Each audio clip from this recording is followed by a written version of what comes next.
The following is an exclusive presentation of the Dragon Sports Network.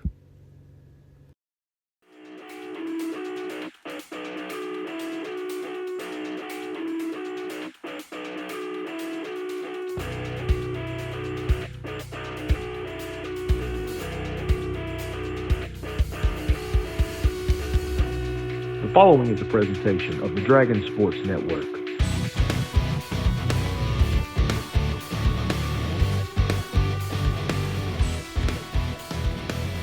Game Night is presented by Clean Harbors Environmental Services. Clean Harbors is North America's leading provider of environmental and industrial services. The company serves a diverse customer base which includes a majority of Fortune 500 companies and spans a number of industries including chemical, energy, and manufacturing, as well as numerous government agencies. These customers rely on Clean Harbors to deliver a broad range of services such as end-to-end hazardous waste management, emergency spill response, industrial cleaning and maintenance, and recycling services. Through its Safety Clean subsidiary, Clean Harbors also is North America's largest re-refiner and recycler of used oil and a leading provider of parts washers and environmental services to commercial, industrial, and automotive customers.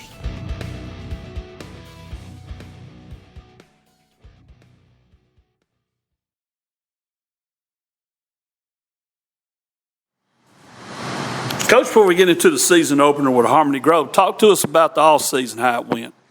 Off-season was fantastic. We felt like we were in a good space coming out of 3A and all the things we did in the fall last year, and our kids really attacked it, transitioning from basketball, baseball, all their respective paths, back in our off-season program and really attacking the weights, which led to that 3A state championship there, and finishing runner-up, close to runner-up. Maybe I think we were third, tied close to getting into that top spot for our conference championship in track. So when we're competitive and we're starting to gain that edge back of being a Dragon, that's when I knew we were on a good path.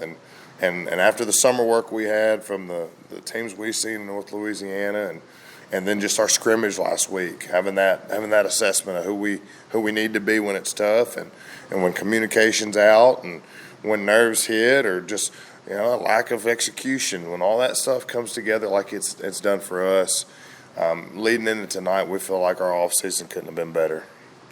Coach, talk about scrimmage a little bit. Start off with, first, what did you see that you didn't like? The temperament factor. The game was chippy. It's 6-6 there for a while in the third.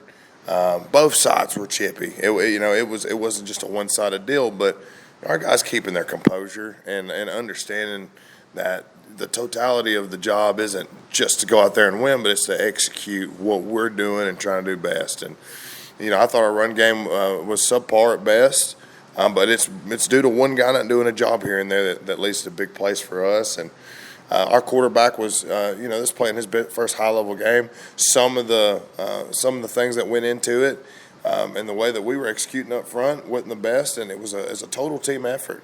I think that our coaches were, we put the cuffs on them in a way to where we're going to run the same things here and there and try to get better at it. And as coaches, we got exposed to a degree to who's going to adjust and how we're adjusting. So, those are the things that I saw that really kind of flustered me. But, that's all me, and that's why we did the scrimmage, just to get that part we didn't like out of the way. All right, talk to us about what you saw that you did like. What I did like is the effort. Playing hard, even though your fundamentals are bad, playing hard can make up for bad fundamentals at times. So when we really focus on basics, it's something that we've been good at around here is getting back to basics. When they did things basics, when they executed basics rather at a high level, we were really good, especially defensively.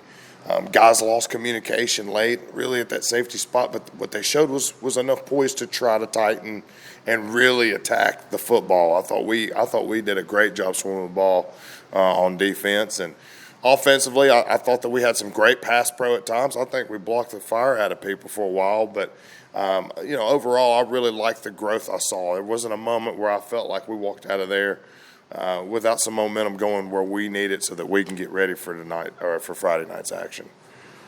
Coach, you got Harmony Grove once again to start the season, and I know this is the number you don't want to hear, but last time Junction City beat Harmony Grove was the last time they won a season opener, and that's 2018.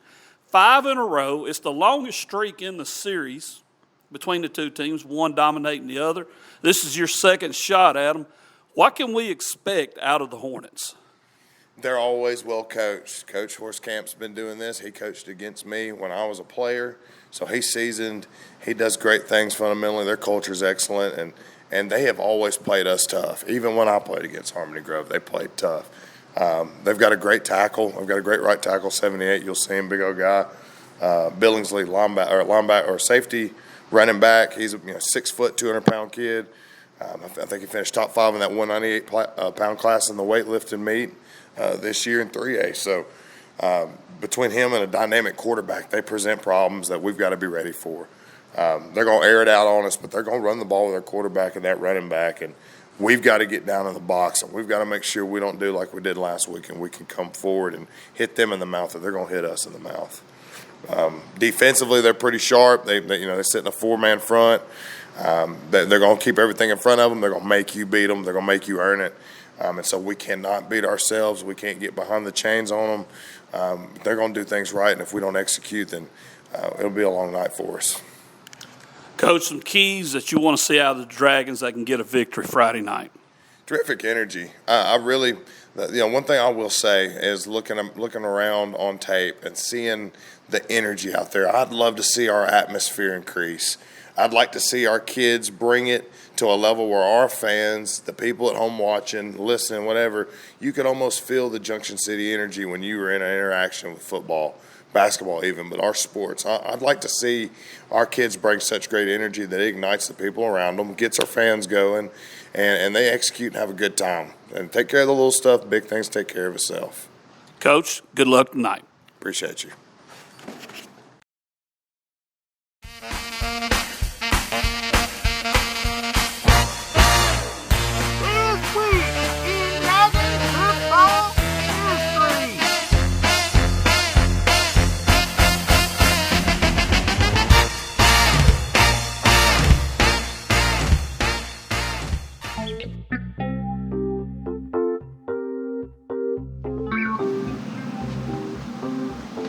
With the arrival of the 2024 football season, our topic is season openers on This Week in Dragon football history.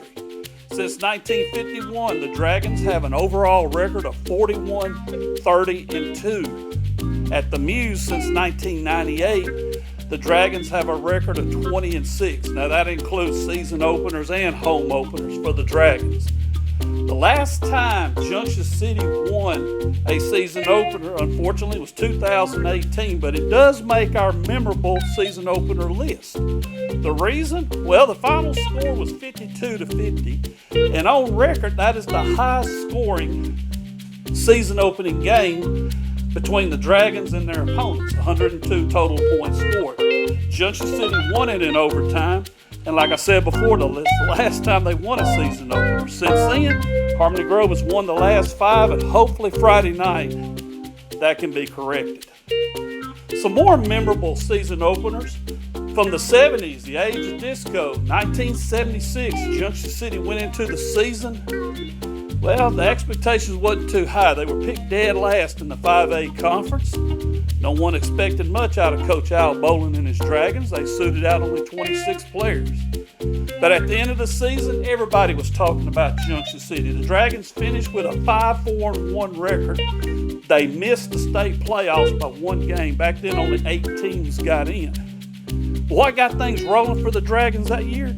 They won the season opener over Class B powerhouse Northland, 9-6. The Leopards back in those days fielded very tough teams every season. 76 was supposed to be another big year for them, and the Dragons tripped them up coming right out of the gate. The next year they met again in the season opener. Again, the Dragons won, this time 12-0.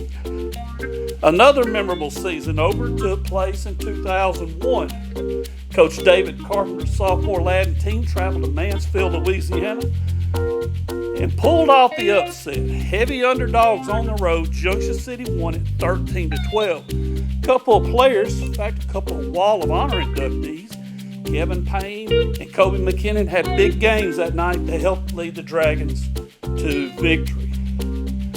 But our main season opener, the one that's got the spotlight on it, let's talk about 2009 because it was a memorable one. Junction City was coming off a state title. They had started a season in 2008, number 1, finished it number 1. First time in school history we had a team go number 1, wire to wire in football, what I'm talking about, of course. 2009, pressure was on the Dragons to do it again. They would play in the Hootens Kickoff Classic in Arkadelphia. They were taking on the 3A state runner-ups, Fountain Lake Cobras. The Cobras were predicted to win 3A since they came very close to winning it in 2008. With most of the team returning, everyone figured they were a shoe-in to take 3A in 2009. And a heavy favorite over Class AA Junction City. But that night, the Dragons made history. The 2009 team showed what Junction City football was all about. They defeated the Cobras 13-6. A couple of names you'll recognize: Kadarian Ross, Alan Turner, Byron Jones, and Jacob Humphrey had big games for the Dragons that night, leading them to victory. Now, it was a historical win also. Why? Well, it has never happened before, and it hasn't happened since. The Junction City Dragons of 2009 beat an opponent that went on not only to win the state title, the Cobras did go on to win 3A that year, but it's the only time on record that the Dragons defeated an opponent higher classified than them that went on to win state. That all happened at Henderson State University, September 3rd, 2009. Junction City 13, Fountain Lake 6. This is Wayne Pumphrey, and this has been This Week in Dragon Football History.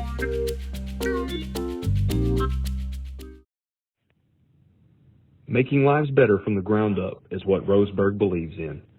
Located at 1165 Del 10 Highway, Roseburg responsibly manages and uses the world's most renewable resources to manufacture high-quality wood products that will transform lives, economies, and communities today, tomorrow, and for future generations. From their vast timberlands to their facilities and into the hands of their clients, Roseburg's vertically integrated approach ensures they are well positioned to meet the demands of the marketplace today and tomorrow. We are at McGraw's Barbecue in Junction City, Louisiana. The best thing cooking, McGraw's, and also getting ready to do some cooking. Hopefully it's Dragon football tomorrow night, the season opener with Harmony Grove. And sitting here with me, the usual suspects, and let's get right into it. We saw the scrimmage, saw how they looked. D. Woodland, will start with you. Let's start on the positives. What did you see in the scrimmage that you liked? The improvements from last year on the offensive and defensive line, and the way the defense attacked the ball a lot better, and the tackling also improved greatly from Penister and also Clemens coming downhill, and Wesley as well coming downhill, laying some good licks. It's just, I mean, really and truly just the improvement on the defensive side I think is going to help carry this team a lot further than it did last year. Brandon? I'm going to say tackling, man. Open field tackling especially. Like you said, Clemens and Penister really cleaned up everything that come their way. Wesley, the whole defense looked good. Wayne, I'm going to be honest with you. I was impressed. The one thing that I was going to say is what y'all just said. Watching the defense, I really got excited about the fact, hey, you can see based on last year what we watched, and this year there's been a major upgrade, major improvement. Give me some things you saw that, well, we need to go back to drawing board, or we need to work on a little bit more.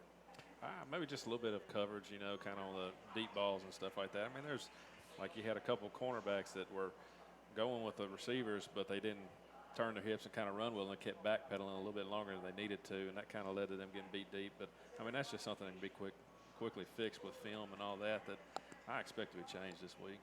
Brady? That and Talon just stayed in the pocket a little longer, just a little bit longer. The offensive line did a pretty good job of, holding up compared to what last year's looked like. I thought he had some time, wanted to get out there a little too quick on the edge sometimes and roll out and just maybe stay in that pocket a little longer. Wayne, I know I told you I didn't really have anything to say, but I did think of something which is on the positive end.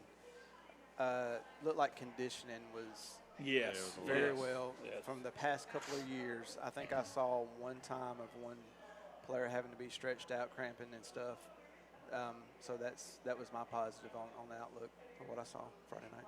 Especially talking about conditioning, but also you can tell they've been in the weight room and not just, you can get strong and it still not help you football-wise. But you look, as the coaches would say back in the day, they're football strong. Yeah. And it showed Friday night along with the conditioning. The one thing that I notice or that I would like to see develop, especially out of these first 3 games, that, kind of concern me from the scrimmage, you're going to need some players that step up and kind of, hey, you need to focus here or you need to be cool about it. We had a few things happen that you watch and you go, okay, that can be corrected. It is a correctable thing. And I guess what I'm getting at is you need to see some leadership start stepping up and taking charge. One of the things that hurt last year's team, you had people trying at the end, hey, follow me kind of, but it was too late. Just kind of keep your emotions in check. Right, you got to keep your emotions in check, and you cannot get. Let's just say you can't get stupid penalties. Yeah. And when you get to the playoffs, if you haven't corrected these, and I know folks over the years heard me say this a million times, if you don't correct those things, you will be found out in the playoffs at some point. People are going to know. Yeah, people are going to know. They see film. They watch the games. They're going to know. Give me 3 players you're excited to see on this Dragon team this year that you're going to really be keeping an eye on. Oh, one's DK Hampton for me, out there on the outside, the receiver spot, kid, and also on defense. He came up and laid some good hits and made some good tackles also. But out on the receiver spot, man, he's just got great hands and he moves well, runs smooth routes. I'm just really impressed with him. Another one, Penister, obviously. I'm expecting him. They I think held him back a little bit. Fordyce, they're good on the defensive side of the ball, so it kind of held him a little bit in check. But still, Penister, he's one I think is going to run wild. And another one, the people don't really kind of behind Grimes a little bit is Gray, the sophomore. Yeah. I'm kind of interested in seeing him get the ball in his hands a little bit more. He's great in open space. I'm ready to see him in kind of a return game too, and just kind of see what he can do. Brandon? I'll go Jordan Banks, Jamarian Tolles, and Dalton Baker. That interior on the defensive line, I think they're going to play a big factor in this season. I go with DK Hampton. Definitely want to say, I had not seen the kid or anything until Friday night, watched him on. I'm like, okay, man, this kid is going to be fun to watch. Definitely Penister. I'm one of those that believe his future is on defense, no doubt. He's got that head for it, knack for it, whatever you want to call it.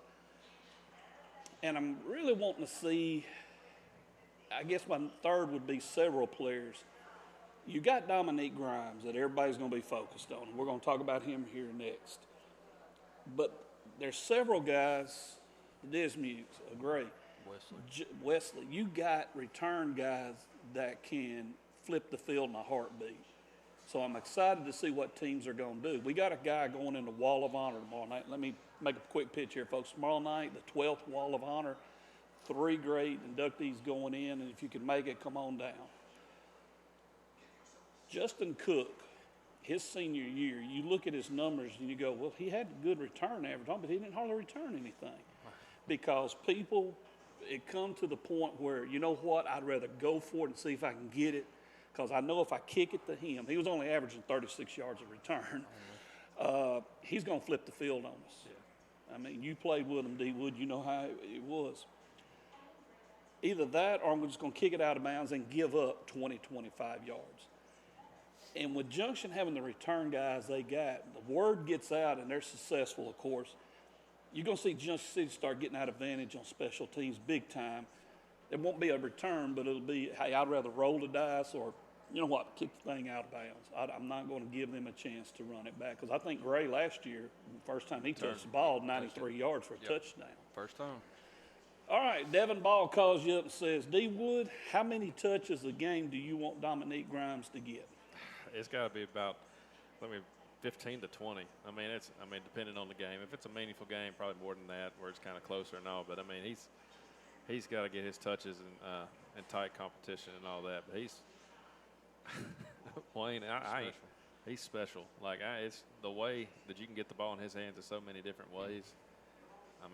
And like last week, he kind of got in the backfield. I think he ran the ball maybe 4 times and housed one for 60 yards. And ended up coming back on a holding penalty. It was on the opposite side of the line, but still, the moves he made to break that long run against a very gifted and speedy defense that Fordyce has. I mean, he showcased again why he's being talked about around the state.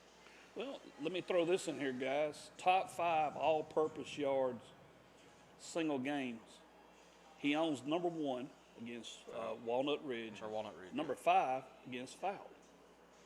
He is, I believe, 8th on the single season all-time all-purpose yards with, I think, 1,865 or 75, somewhere in there. Just from one season. What's the lead on that? Off the top of your head. Off the top of my head, it would be, I believe, Hashima Taylor. What was it? And it was like 25.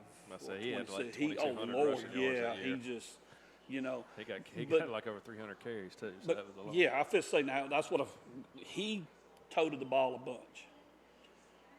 Grimes only had, and I say only had, 604, 5, a little over 600 yards rushing. They didn't hardly use him at So running back. they didn't hardly use him at running back. He had 739 receiving. That's the 4th or 5th most in school history for a single season. Don't laugh. It's 8th on the career list. And he still did not have that many touches. Only about 39 receptions. You're going to see it this year. You're going to see more this year. So you say, well, okay, that's 1,300. Where did the rest of it come? Return. I mean, you can put the ball in his hand a number of ways. And even if he don't get the ball, and that's the thing, like go back to Justin Cook, the stat we don't have, it's not there, is how many times did an opponent do what we said earlier? Go for it on 4th down because they're not going to risk kicking to it or kicked it out of bounds. Grimes, the same thing. Yeah. All right, Brendan, Devin, I'm sure you called Devin, instead of Devin calling you, how many touches a game? How many plays we running? However many we're running, he's involved in every one of them. So when Denton talked about conditioning, Grimes we're really gonna need to find be. out how good We're going to see how. No, that's the problem we're going to have. There's so many horses you got to Yeah. feed this year. There is, you talked about DK, you talk about Wesley, you talk about Pinister, and then you got people like Zamundre, the Disney. Talon. You've got them all over the field, and you got to feed them. But I think you got to at least let Dom touch it 15, 20 times a game. Well, kind of what I'd like to see. Let's go back to 2018. You had, I believe that was Dante Gibson's senior year. You had several playmakers on that bunch, if you think about it. Cavante Hayes, you don't hear a lot of people talk about him. He had that one big season, kind of like Hernandez Frazier, but still, you had Cavante you had to respect. You had Dante out there. You had several others. And Cook and Jakarian Cook. The coaches got together and said, you know what? Throw them all on the field and you pick your poison. Exactly. Which one are you going to shut down? Because I got 4 more I can go to. And when they did that, the season flipped right around, and the next thing you know, we're in War Memorial playing Hazen for state title. You got the same opportunity here, I believe. It's just a matter of how you're going to manage it. And Coach Talley's got a fun time dialing that up. He's got his hands full trying to get all these mouths fixed. Yeah, So how would you like to see him do it? Let me put you on the spot a little bit. What would you do here? Man, I think you come out kind of how you did last week, trying to pound the football, and then maybe slide Talon out there and put Dom at Wild Dragon. And, that's a way to feed him at all times. And then you got Wesley and Pinister behind him. You got so many different routes. Talon's not a slouch at receiver. Just if you wanted to go to that set a couple times a game. And they will come to that set. I don't know what time of the season, but it will come to a point we will run that set. I think we'll see it pretty quick because they're going to want to make a splash these first. Yeah, you want to win every game on the schedule, but what you're looking at is getting ready for conference. But Smackover is not a get ready for conference game. That's a blood game. We don't lose that. Every year. Carlisle, that you're on the state scope when you go up there to play. And then, of course, you're opening with Harmony Grove, who has beat us 5 in a row. So you got something you want to prove. How would you do it, D-Wood? Man, I don't know. I kind of liked how they split everybody out and did 5 wide I right like there. That's a good move. Good set. He's putting all those athletes out there in open space. And, there was multiple times I think you could have done maybe a spot pass and everything like that to Grimes whenever they had – well, actually, not 2 Grimes, because there was one time that you looked over there and they did doubles on both sides, and there was 2 defenders right there on Grimes, and you had, I believe it was twin, Ja'Cory Larry on the opposite side of Grimes over there. They're obviously crashing down on anything to Grimes right there. So that's just another one we didn't even mention was Larry out there. He made a big catch last week for a 38-yard reception that kind of led to that touchdown. There's too many of them. It's like we said, Talley. He's got a job ahead of him. And you've got a quarterback like Talon that's kind of like a coach on the field. Last week you could see the nerves. I mean, everybody could see it. I'm curious to see how Talon comes out this week. I think Talon will be a big asset to this team moving forward. And once he gets it figured out, gets his nerves all, and he look what he's got out there, hey, man, just let him be a coach on the field, you know? Well, it's kind of like with Randall Holyfield in the 13-14 season. The first year we did the DSN, of course, Randall was the quarterback, and Jacob made a comment about halfway through the season. He said, Randall is starting to understand the job. He's comfortable in it. He's comfortable with the offense. We're going to see great things from him the rest of the year. And, you know, as long as he's playing, of course, he quarterback never lost a game. Of course, he had a lot of people around him, but they were able to feed everybody. And, yes, you had Jaquez Dancy in the backfield, but you had Keandre Evans, you had Jamario Bale. Josh Armstrong. I mean, Jarkel Brown, too. Yeah. I mean, think about it. I would have forgot to mention Jarkel, and he needs to be mentioned. And you had all these guys. And I think if Talon can get settled in, and I believe he can. Yeah, he will. It's going to be hard to stop this offense. You're not stopping this offense. We've said it from the get-go. You can name your points you want to get to, and it's going to be on the defense, and I liked what I saw from the defense. Offensively, I'm not concerned. Okay, you said interior line. Anything else on the defense that we know the interior lines should be tough? Linebackers, man, that's Wesley and Pinister. That's two all-state caliber kids, and let's just not forget to mention Brennan Lee, the kid that loves to hit. I mean, he's sitting there beside those two, man. I mean, you're fine. You're going to be fine up front. D-Wood. It's also kind of like linebackers and also kind of the safeties that come down the run support, like Clemens last week, coming in with some big hits, took down that big old quarterback of Fordyce, and then with ease a couple times, and he ended up flipping Sledge that one time on that. No, Sledge is a shifty guy, strong runner. I mean, heck, he had 5 dragons on him and went another 5 yards for a touchdown on one of those runs. But Clemens came down, hit him, and flipped him, and I don't know. He's a junior. I'm right? excited Clemens? about him. I'm not sure. I think but he's got some talent, man. He's a headhunter. What we've lacked the last couple of years is that kid that'll just fly to you and want to hit you, and kind of reminds you. It kind of comes in tackles. You kind of like Keandre Evans did from the secondary. Yeah. Where's that number 7 too? Well, you look at the program when Devin Ball took over last season to now. Give it a grade on what he's done. A, B, C, A+, A-, B. Where would you rank it right now as far as upgrading the program? Compared to before he was here, and I don't know, kind of gauging it from last year to this year, I'd say, I mean, talent-wise, it's also improved, but coaching-wise, it's like I'm giving him an A this year, B+ kind of last year, because I mean I don't know, this program was down in the dumps pretty bad, and he came and brought some light into it, brought some enthusiasm along with the rest of the coaching staff, and like he's built on it this year, and it's just kind of he's building something special down there in that field house, and it's really exciting to see the kids. So I mean, they love to be there, and that's what he's brought, and I give him an A. I mean, it was pretty dark, man, when he got there. I think you had 18, 19 kids the year before. You've got close to 40 now. And, I mean, you go down to the field house at any time, there's 50, 60 people down there. They're hanging out. I mean, they built this type of camaraderie down there where they like to hang out with each other. And they build a type of, I don't know, it's like there's, back in the day, kind of like when we were here, I mean, field house, you'd hang out there during the summer and stuff like that. I mean, it's kind of, I don't know, he's got it back going. Well, the camaraderie pays off. Yeah. You know, and that's what you want to see. You look at the program, and it's definitely on the upswing.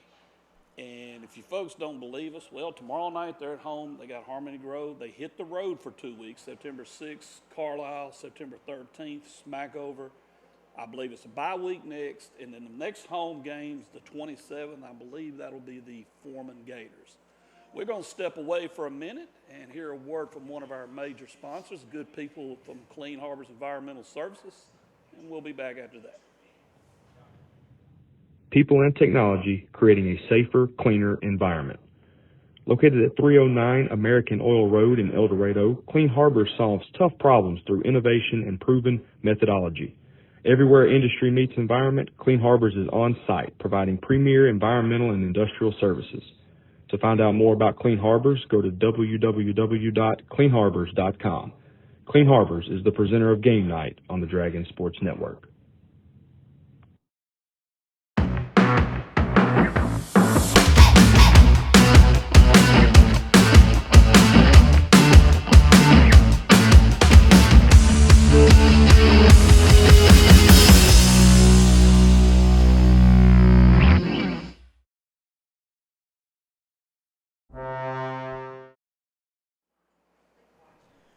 it's that time again, guys. We Oh, man. Just take us off there if we got to look at that. Good grief. Saban's gone, man. Let it go. It's over with. It's the boy. Don't be heartbroken, man. Yeah, I'm don't- telling don't- y'all, y'all just tune in, It's going to be Western a Kentucky. long year. We will tune in. We will see. We will. It's We going to be a will long see. year for you guys and all the rest of these Bama haters. I don't know about that. We really don't hate Bama. We just hate you as a fan. Ooh. That's really good. Very good observation. yes. D-Wood, see, D-Wood has taken over the analyst thing. Can Great. you bleep my mic up for a second? I agree. You sound like a Murfreesboro fan, Daniel. Rent free. I'm telling you. Mr. Lowry over at the Rattlers. All right, let's get started here with some high school football, right? Tomorrow night, got a lot of good games, some of them out of state, playing New Orleans, Springfield Harbor, Oklahoma, and all that. But we got one in Little Rock, which was a game going on, I believe, in about an hour, right? Well, let me So- look. Yeah, you got 50 minutes. Yeah, okay, we're going to hurry up then. All right, Benton and Bryant. I believe Bryant has, Kind of ran that one for the last I few ran years. this one. I think here, let me see the record, 20-2 since 2001. It's going to be 21-2. 21-2. I don't know. I think Bryant might have stepped down just a notch or two, but I'll take Benton on it. Had the coaching change. He went up to Conway, I believe.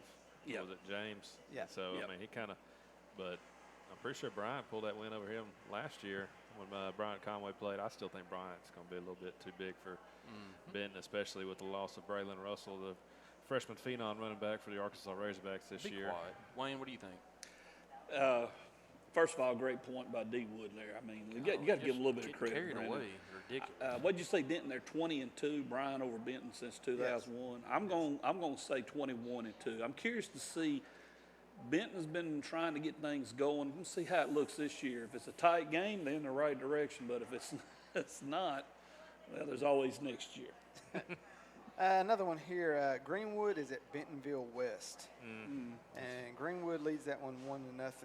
Last game was played in 2020. I'll go Greenwood on that.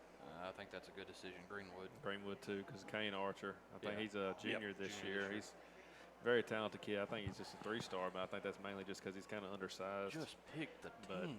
it's Greenwood. I like to talk about things, too. Wayne, Jeez. He's actually done the research. If he had some He knowledge about He, stuff, he'd be he able to did his talk. homework. He did his homework. This Let one, him all talk. he wants to do is holler roll tide. You know? Roll Tide. this isn't I got homework on Greenwood. Archer. I mean, everybody knows about Archer. I'll pick one more here, then we'll go to some college. Fort Smith Southside, Fort Smith Northside. Southside leads this series 15-8. I'll go Northside on that one. I'm going to be honest with you. Dude, what are you going to say on this one, buddy? I'm I'll gonna go Southside. I'm just going to go Northside just because. Who's the player they got? I don't know that one. I mean, I'm just going to Okay. go Northside just because, I mean, I'm just going to go Civil War with it. North won. I mean, heck. Cut the mic. Golly. So for in-depth analysts, folks, stay with us. I got Northside on this one. Oh, let's see here. Quite a bit of games going on this weekend. Who's El Dorado play? El Dorado plays North Little Rock Christian, I believe. Yeah. Won't be we won't talk about that. Why not? What's wrong, Denton? I mean, nothing, what's there to talk about? Little Rock Christian, they lost their quarterback. They beat golly. Walker White, he's at Why would I Auburn talk now. about what's there to talk about? So moving on. Next. Next.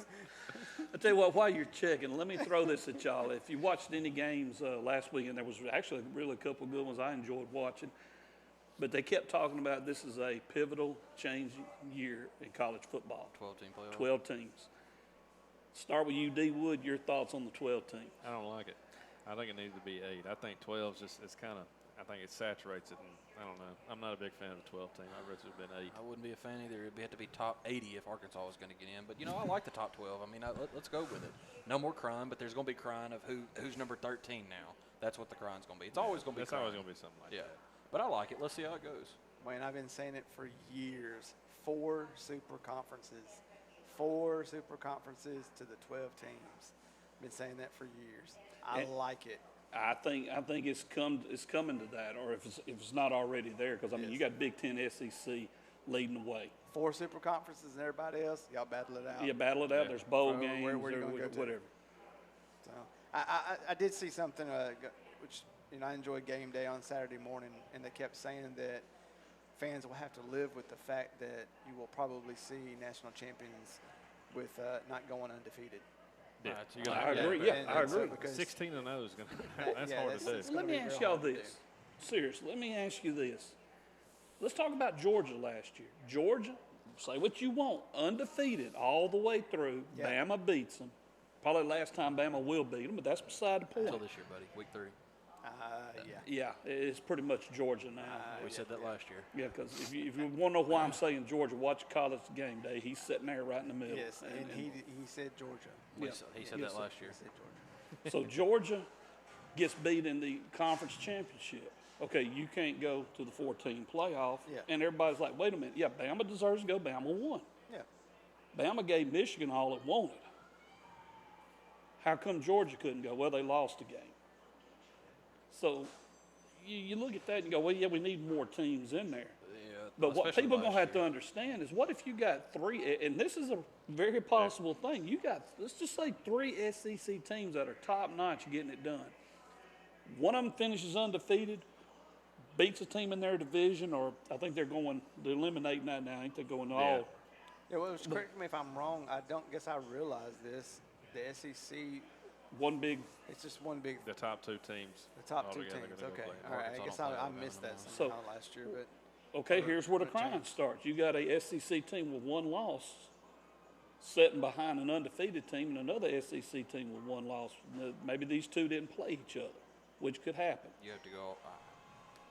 I mean, that's the only good thing you can say about a 12-team You could playoff. fit 3 SEC. I think Yeah, you would could have fit. to. You could fit 4. You could maybe. fit 4, yeah. You could fit 4 That's- SEC teams. That's a good thing. Are you talking about for the SEC championship? No, I'm talking about for the playoffs. I think you put all 3 of them in. If that's See, the I agree. scenario. well, the King How would coach you not? kept bringing up, which we know who the King coach is, right? And they normally listen to him. Kept bringing up strength of a schedule that they have to start factoring that all in. They do. That all these factors that we've all been going off record, but we got to start having all these other factors that we need to start coming into alignment now, to where we can pick and start putting those guys where they need to go. Kind of like the frauds, Ole Miss. They're probably going to start out 6-0 because their schedule's so soft. Yeah. I mean, yeah. Best non-conference game if I can talk. Best Hey, non-conference game they I'll got is turn Wake his Forest. mic down. I'll just let me turn it down. Well, you got them playing Hattiesburg South Central or Yeah, something. I mean, yeah. they're playing, and I agree with the King coach. You got to look at strength of schedule, but at the same time, let's take a Boise State who's been consistent over the years, long time, and these guys get ready. They're looking at it and go, wait a minute, here comes 3 SEC teams, here comes 3 big, Big Ten teams. Lord knows 3 Big 12 maybe, and all at once the numbers are cut down because I'm not sure. I know conference champions get in. And that's And that that's a good- should be. Yeah. But those other 8 are going to be interesting to see. And I'm sure they got some. They've been trying to explain the formula on it. I noticed during the weekend, and even the guys trying to explain it were starting to get Yeah, confused you a just little got to bit. see it first year and really. Yeah. We'll just have to see how that goes. And my last question on, then we'll get back to pick 'em.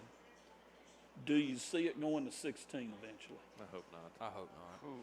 Then I don't know. I think not anytime soon.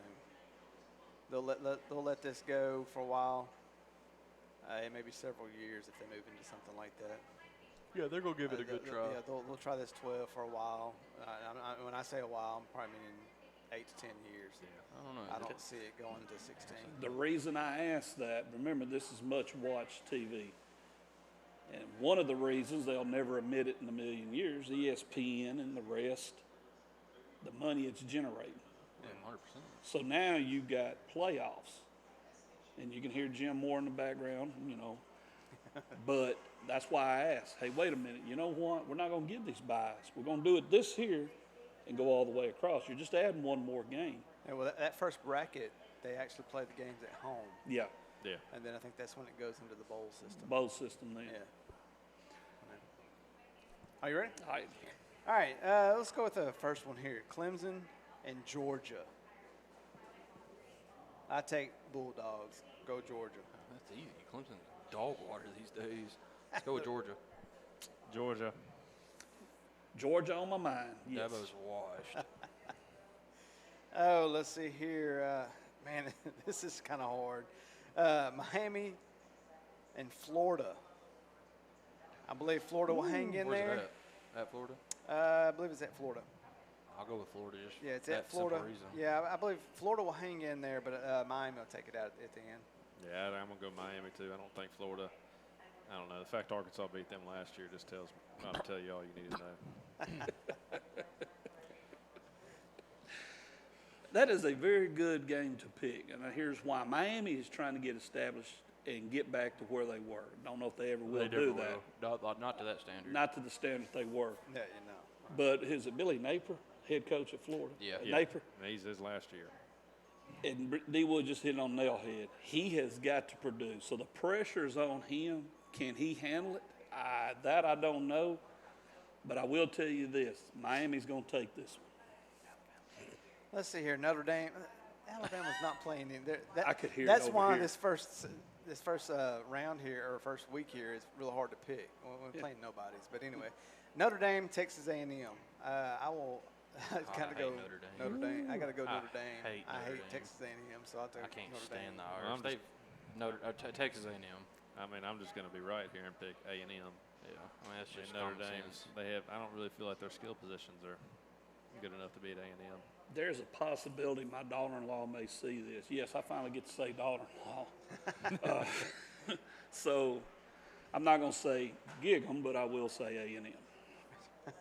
Let's see here. We'll go the last one here. That's because the rest of them aren't worth even I feel talking so. about. USC and LSU. At LSU. I will have to be a LSU Tiger fan on this one. I hope they go in there and just take it out. I hope Nussmeier chokes and USC wins that one. I'm gonna be honest with you. USC, Branch is too good. Andrew knows what I'm talking about. Andrew's not here, buddy. No, he knows. He's going to watch this. Wow, I mean, USC has LSU's Miller dog water Moss, the lane, quarterback. let's be Zachariah honest. Branch is he's We well, they recruited had him heavy. Caleb Williams last year, and Yeah, well, he was a. well. Also, you guys sit there and think about what LSU is about to become too. Defensively, they might be good. They should be Offensively, pretty good defensively. Defensively, they're going to be good. They still got Perkins, but offensively, they're going to take a step back. so we got two USCs, and you said LSU. I'm going to say what I'm not going to say what he said, but I'm going to point at him, and that'll be my pick because I refuse. Are there Arkansas and anything UAPB, whatever. You know, wait a minute. Who's Alabama got? Western Kentucky. Hoover High? Western Kentucky. Yeah, Western something- Kentucky yeah. would walk who y'all are playing. Let's just be honest. Would they? Yeah, Finley from Auburn is their quarterback. Oh, I can't believe you're talking bad about we're losing. team people. that Woody former is Dragons Woody playing on. is all they have. Let's just be honest. Oh, Gary's Hey, son nice plays for Wayne, him to too. change subject, is there Woody anything is all- going on in the GAC? Gary. Are there anybody in the GAC that's The GAC kicks off next week, Next and week? I will have I'll have a GAC report. Jacob is covering the Missouri Valley Football Conference, and the reason we want to showcase them, they are FCS. But 16 of the last 17, or 15 or 16 of the last 17 national champions has come from this conference. It is probably one of the most rugged conferences in the FCS, along with Big Sky. Get off your phone, bro. So we'll have some reports on them next week. sounds good? That's all I've got, man. All right, well, folks, we've enjoyed it. You get a chance, come down to McGraw's. They're the best thing cooking, or as they also say, put some South in your mouth because they got some great food. Everything from barbecue to hamburgers to steaks. Come by and check them out. And we want to thank McGraw's for hosting us this evening. I'm Wayne Pumphrey, the usual suspects here, D. Wood, Daniel Wood, Brennan Cupp, and Mr. Denton Ashcraft. We'll see you tomorrow night from Paul H. Muse Field at David Carpenter Stadium. Roll Tide. The following has been an exclusive presentation of the Dragon Sports Network.